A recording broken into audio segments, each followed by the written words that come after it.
Hi, Rob. How's the course going? Oh, hi, Mia. Yeah, great. I can't believe the first term's nearly over.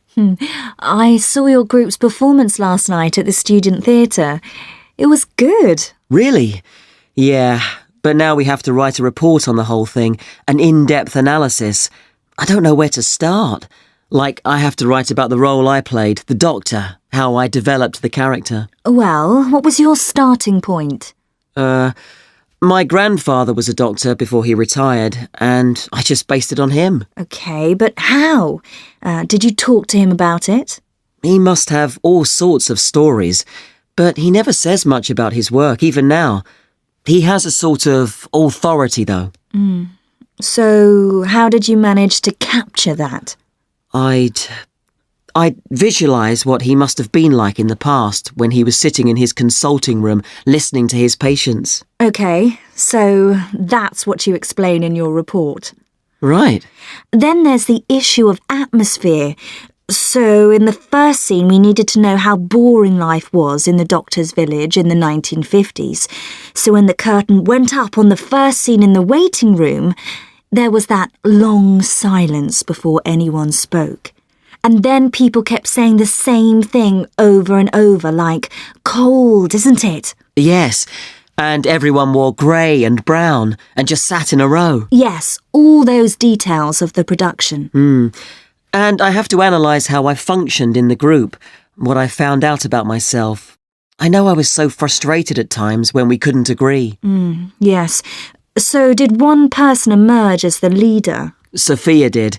That was okay. She helped us work out exactly what to do for the production, and that made me feel better, I suppose. When you understood what needed doing? Yes. And Sophia did some research too. That was useful in developing our approach. Like what? Well, she found these articles from the 1950s about how relationships between children and their parents, or between the public and people like bank managers or the police, were shifting. Interesting. And did you have any practical problems to overcome? Well, in the final rehearsal, everything was going fine until the last scene. That's where the doctor's first patient appears on stage on his own. The one in the wheelchair? Yes, and he had this really long speech with the stage all dark except for one spotlight. And then that stuck somehow, so it was shining on the wrong side of the stage. But anyway, we got that fixed, thank goodness. Yes, it was fine on the night. But while you're here, Mia, I wanted to ask you about the year abroad option. Would you recommend doing that? Yes, definitely. It's a fantastic chance to study in another country for a year. I think I'd like to do it, but it looks very competitive.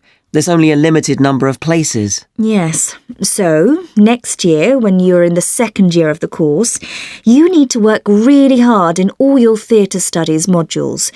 Only students with good marks get places. You have to prove that you know your subject really well. Right. So how did you choose where to go? Well, I decided I wanted a programme that would fit in with what I wanted to do after I graduate. So I looked for a university with emphasis on acting rather than directing, for example. It depends on you. Then about 6 months before you go, you have to email the scheme coordinator with your top 3 choices.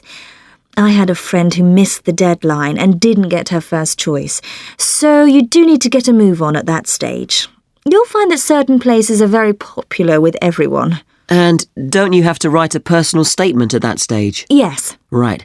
I'll get some of the final year students to give me some tips. Maybe see if I can read what they wrote. I think that's a very good idea. I don't mind showing you what I did. And while you're abroad, don't make the mistake I made. I got so involved I forgot all about making arrangements for when I came back here for the final year. Make sure you stay in touch so they know your choices for the optional modules.